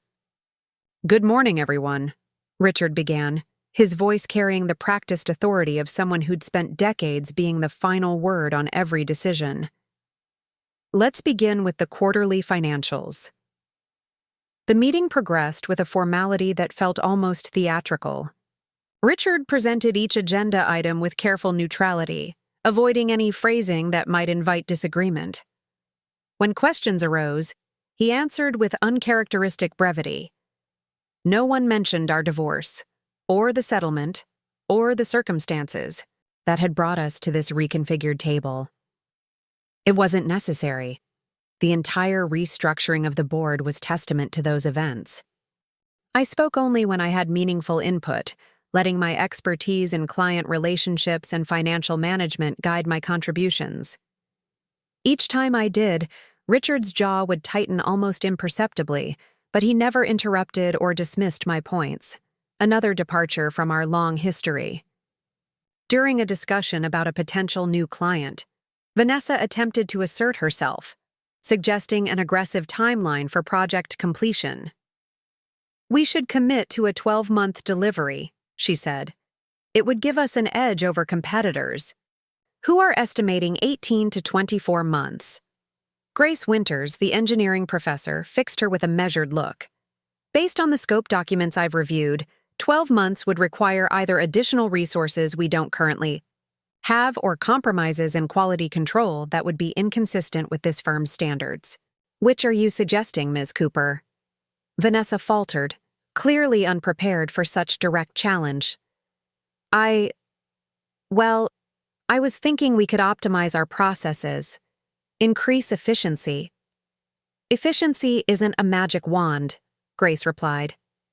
"It's the result of specific implementable improvements. Do you have any particular process optimizations in mind?" Richard stepped in.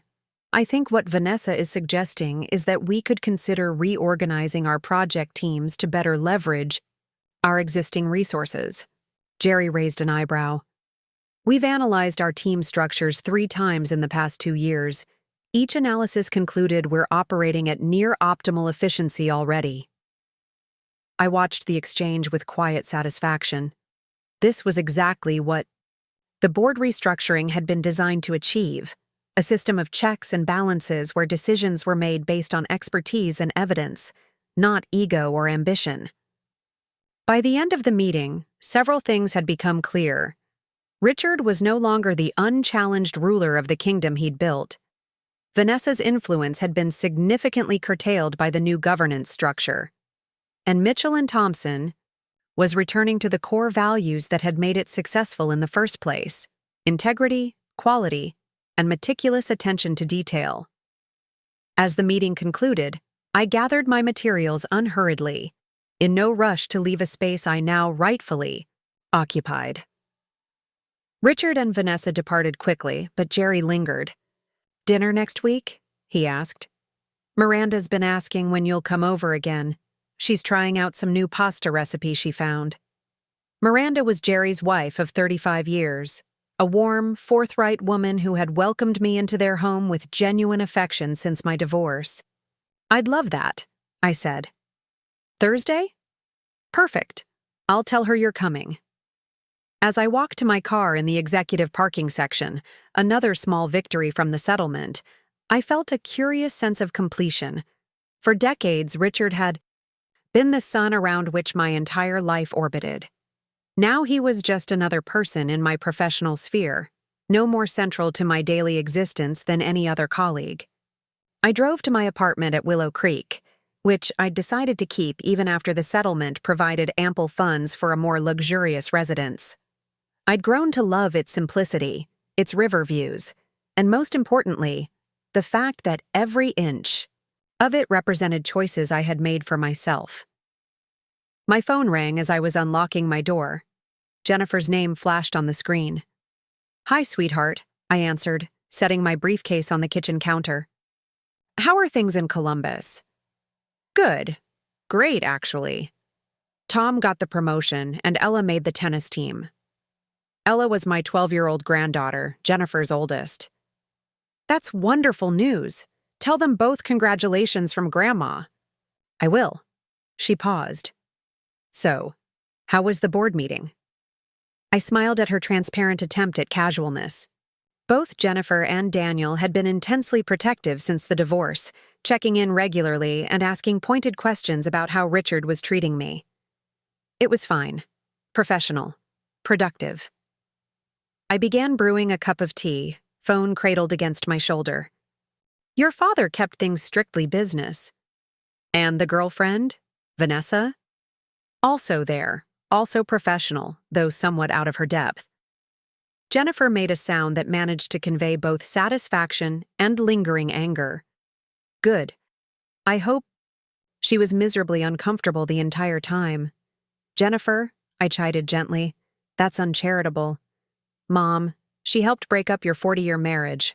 I'm allowed to be uncharitable." I sighed, settling onto my sofa with my tea. "Your father—" And I had problems long before Vanessa appeared. She was a symptom, not the cause. Still, Jennifer wasn't ready to absolve anyone. "Anyway, that's not why I called. I wanted to tell you that we're coming to Riverside next weekend. The kids have been asking to see you, and Tom has some business there on Friday, so we thought we'd make a family trip of it." "I'd love that. We could have dinner here Saturday. I'll cook." "Actually," Jennifer said, her tone shifting to something almost hesitant, "I was thinking maybe you could show us some houses while we're there. Help us get a feel for the neighborhoods." I paused, teacup halfway to my lips. "Houses? In Riverside?" "Tom's company is opening a regional office there. They've asked if he'd consider relocating to head it up. It would be a big step up for him, and well, we've been thinking it might be nice for the kids to be closer to their grandmother." Something warm unfurled in my chest, a feeling I hadn't experienced in a very long time. Hope, maybe. Or simply the recognition that life still held unexpected gifts. "I'd love to help you look at houses," I said, trying to keep the emotion from my voice, "and having you all nearby would be wonderful." "We think so too. The kids are thrilled at the idea of being able to see you regularly instead of just on holidays." After we hung up, I sat on my balcony watching evening settle over the river, thinking about how dramatically my life had changed in less than a year. From the dutiful corporate wife arranging her days around her husband's convenience to an independent woman with a stake in a multi-million-dollar company, a voice in its governance, and most precious of all, the prospect of having family nearby again. The following Tuesday, I had lunch with Dot at the Lakeside Cafe, our regular weekly meeting that had become a cherished ritual. She was already seated at our favorite table when I arrived, a glass of wine at her elbow despite the early hour. "I'm celebrating," she explained before I could comment. "My design for the Westridge Community Center was approved this morning. Construction starts next month." "Dot, that's fantastic." I slid into the seat across from her. "I know how hard you worked on that proposal." Dot had reinvented herself after her own divorce 15 years earlier, returning to school for interior design and gradually building a reputation for elegant, functional spaces that emphasized natural light and sustainable materials. The community center would be her largest public project to date. "The best part?" she said, leaning forward with a conspiratorial smile. "The project manager for the construction company is Peter Williams. You remember him?" "Vaguely. Didn't we meet him at that charity auction last year? Silver hair, very tan?" "That's him. Widower, 68, still runs 5 miles every morning." She wiggled her eyebrows suggestively. "We're having dinner Friday." I laughed. "Dot, are you using a multi-million-dollar community center as a dating opportunity?" "Absolutely not," she said with mock indignation. "The community center is a professional achievement I earned through talent and hard work. The dinner with Peter is simply a fortunate coincidence." "Well, I hope it's a lovely coincidence." Dot took a sip of her wine. "Enough about my burgeoning romance. How was the board meeting? Did Richard behave himself?" I filled her in on the details as our food arrived. A Caesar salad for me, French onion soup for Dot. She listened intently, nodding at the descriptions of Richard's subdued demeanor and Vanessa's unsuccessful attempt to influence the project timeline. "It's remarkable," she said when I finished. "A year ago, you were arranging his dry cleaning and making sure he had exactly the right tie for every client meeting. Now you're helping govern the company he thought was exclusively his domain." "Life contains some exquisite ironies," I agreed. "Speaking of ironies, have you heard the latest about Richard and Vanessa's house hunt?" I raised an eyebrow. "No. Should I care?" "Probably not, but it's too delicious not to share. They've been trying to buy in Cedar Heights, you know, that exclusive gated community Richard always said was overpriced for what you get." "I remember. What about it?" "Well, apparently they've been rejected by the Homeowners Association. Twice." I set down my fork. "Rejected? On what grounds?"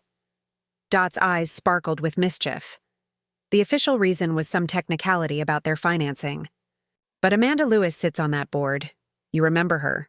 We served on the hospital fundraising committee with her for years. And she told me the real issue is that several board members are clients of Mitchell and Thompson who weren't happy with how Richard handled some recent projects. They're concerned about his commitment to quality."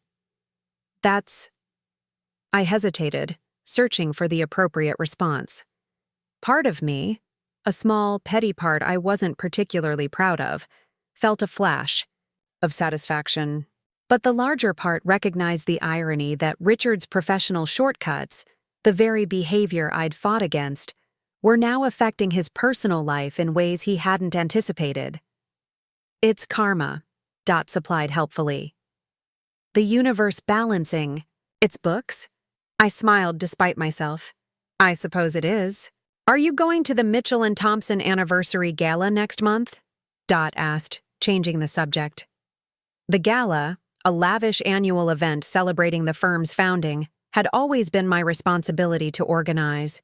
For 30 years, I'd selected venues, approved menus, designed centerpieces, and coordinated seating charts to ensure optimal client relationship management. This would be the first year I'd attend as a guest, rather than as the designer and orchestrator of the entire experience. "I haven't decided," I admitted. "Part of me thinks I should go, to reinforce my position as a board member and shareholder. But another part wonders if it would just be awkward for everyone." "Go," Dot said firmly. "Wear something spectacular. Remind everyone that you're not just Richard's ex-wife. You're a power in your own right." I'll think about it, I promised. Though in truth, the idea of attending an event where I'd be the subject of whispers and speculation held little appeal. The following weekend, Jennifer and her family arrived for their visit. Having my daughter, son-in-law, and grandchildren fill my apartment with noise and energy was a joy I hadn't realized I'd been missing. Ella, at 12, was serious and inquisitive, peppering me with questions about the river and the wildlife she could see from my balcony. 9-year-old Max was all motion and enthusiasm, eager to show me his latest video game achievements and the soccer trophies he'd brought to display. On Saturday, we toured neighborhoods, looking at houses that might suit their family. It was strange being on this side of a real estate search, offering opinions and suggestions rather than deferring to Richard's preferences as I had when we'd been house hunting. "What about schools in this area?" Jennifer asked as we drove through a tree-lined neighborhood of handsome colonial-style homes, not unlike the one I'd shared with Richard. "Excellent," I replied. "Riverside Elementary is one of the best in the state, and the middle and high schools have strong academic programs plus good sports and arts offerings." Jennifer nodded thoughtfully. "And it's what, 15 minutes from your place?" 10 in good traffic. Close enough for impromptu visits, but not so close we'd be in each other's pockets. She smiled. Perfect. As they prepared to leave on Sunday afternoon, Jennifer pulled me aside. "Mom, I just want to say, I'm proud of you. For standing up for yourself, for claiming what you deserved, for showing us what strength really looks like." Tears pricked at my eyes. "I'm not sure I feel very strong. Most days I'm just figuring it out as I go along." "That's what strength is," she said, hugging me tightly. "Not having all the answers, but moving forward anyway." After they left, the apartment felt emptier than usual, but in a way that held promise rather than loneliness. The possibility of having them nearby permanently filled me with a quiet joy that sustained me through the quiet evening. The following week brought an unexpected invitation, an email from Charlotte Griffin, the president of the Riverside Women's Business Alliance. I'd known Charlotte casually for years, primarily through charity events where Mitchell & Thompson was a donor. "Dear Mrs. Anderson," the email began, "I'm reaching out to invite you to be our keynote speaker at next month's annual leadership luncheon. Our theme this year is reinvention and resilience, and your recent transition from supporting role to corporate leadership exemplifies both qualities. We would be honored to have you share your journey with our members." I stared at the screen, momentarily speechless. Me? A keynote speaker? The idea was simultaneously flattering and terrifying. Throughout my marriage, public speaking had been Richard's domain. I had been the one who prepared his notes, reviewed his slides, made sure his water glass was full before he took the podium, never the one whose voice was deemed worth hearing. I called Dot for advice. "You absolutely have to do it," she said without hesitation. "This is exactly the kind of opportunity you should be embracing in this new chapter of your life." "What would I even say?" I asked. "I'm hardly a business leader. I just happen to own shares in a company I helped build." "Are you serious?" Dot's tone made it clear she thought I was being intentionally obtuse. "Nell, you managed the finances of a startup engineering firm that grew into a regional powerhouse. You cultivated client relationships that brought in millions in contracts. You balanced corporate and family demands with grace for 4 decades. And when your husband betrayed you, you fought back with intelligence and strategy instead of emotion. You have plenty to say that these women would benefit from hearing." Put that way, I supposed I did have experiences worth sharing. "All right," I said. "I'll do it." The next few weeks flew by in a flurry of preparation, drafting and refining my speech, selecting an appropriate outfit, practicing my delivery in front of the mirror until the words flowed naturally. I chose to focus my remarks not on Richard's betrayal or our divorce, but on the broader themes of recognizing one's own value and having the courage to claim it. The day of the luncheon arrived clear and bright. A perfect October afternoon with just enough crispness in the air to energize without chilling. The event was being held at the Riverside Grand Hotel, in the same ballroom where Richard and I had attended countless charity galas and business functions over the years. But this time, I entered alone, head high, purpose clear. Charlotte met me in the lobby, elegant in a crimson suit that complemented her silver hair. "Helen, thank you so much for agreeing to speak today. We have a full house, over 300 members and guests. 300 people." I took a deep breath, calming the flutter of nerves in my stomach. I'm honored to have been asked. She led me through the pre-luncheon reception, introducing me to board members and sponsors. Many faces were familiar from various social and charitable circles, though the greetings I received now carried a different weight, respect rather than the polite acknowledgement usually accorded to an executive's wife. "Mrs. Anderson, I was so pleased when I saw you were speaking today." A middle-aged woman approached, extending her hand. "Karen Davis. We met at the Hospital Foundation dinner last year. I was seated at your table." I smiled, placing her. "Of course, Mrs. Davis. Your husband heads Davis Construction, if I recall correctly." "That's right, though I'm now the CEO. Michael retired last spring." "Congratulations on the promotion." She leaned in slightly. "I hope you don't mind my saying this, but your divorce settlement was the talk of the business community. The way you negotiated for fair recognition of your contributions.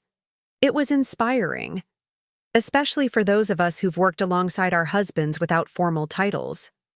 Before I could respond, Charlotte signaled that it was time to move to the ballroom for lunch. I was seated at the head table, between Charlotte and the Alliance's treasurer, a sharp-eyed banker named Virginia Oakes.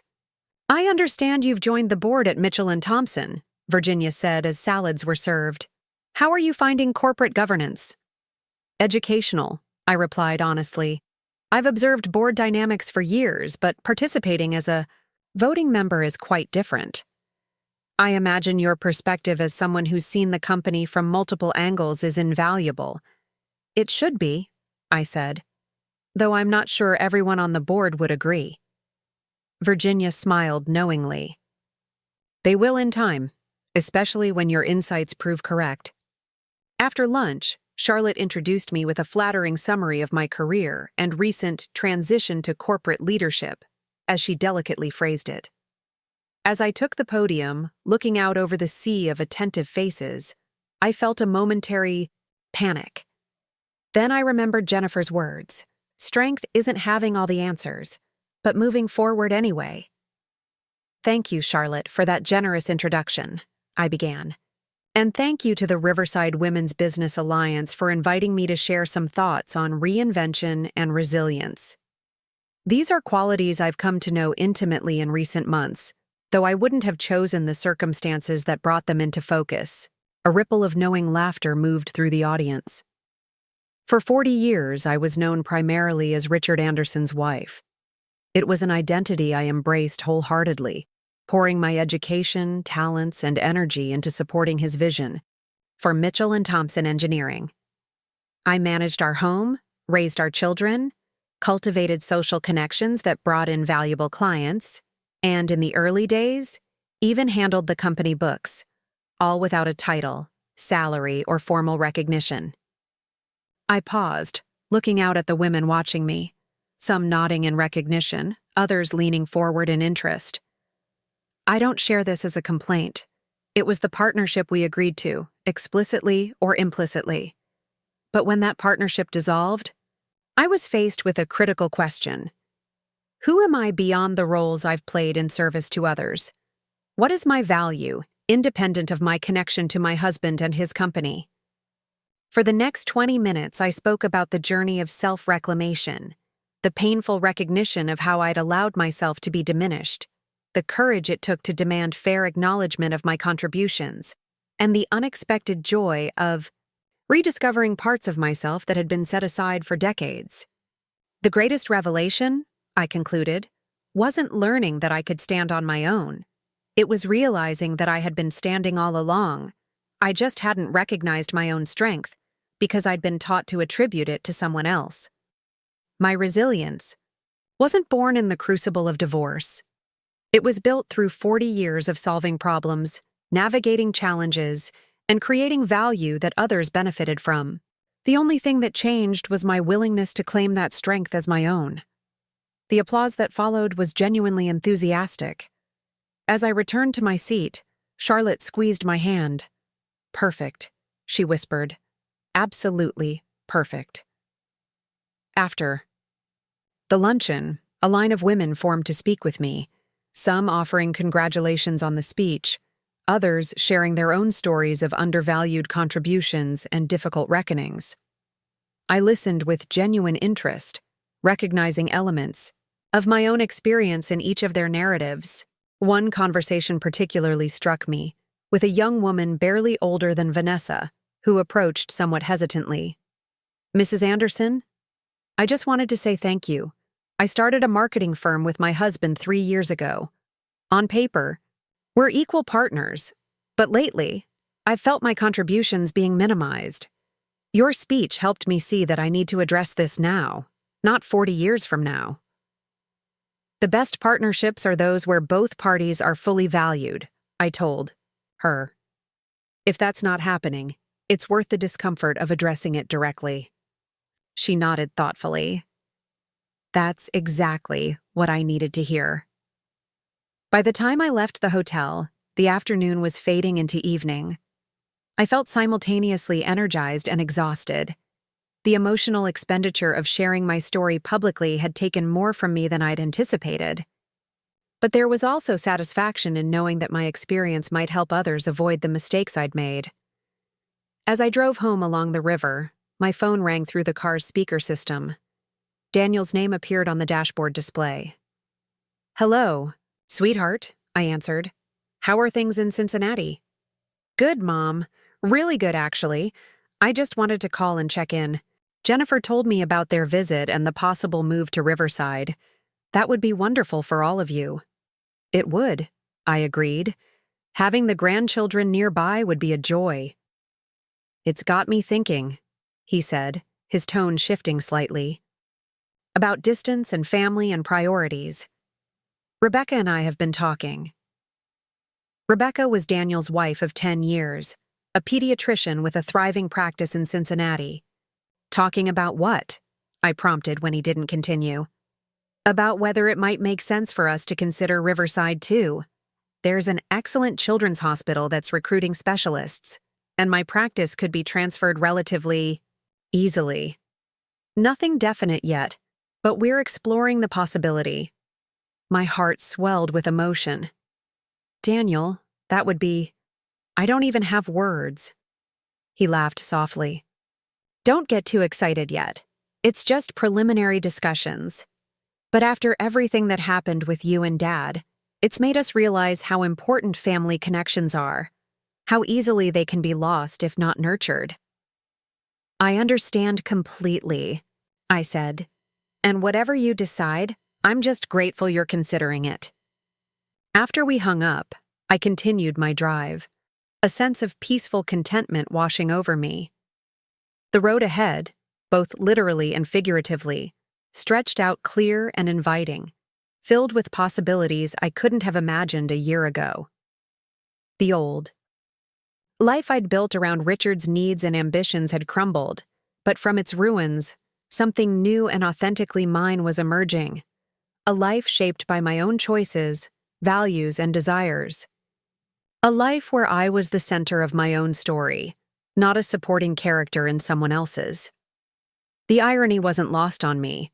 By leaving with everything Richard valued, my stake in his company, my place on his board, my rightful share of our assets, I'd finally discovered what I truly valued.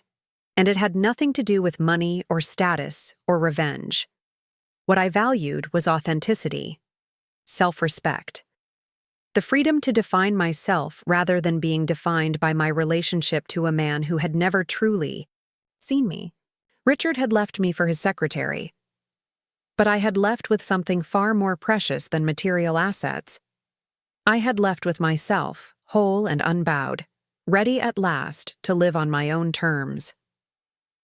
Up next, you've got two more standout stories, right? On your screen. If this one hit the mark, you won't want to pass these up. Just click and check them out.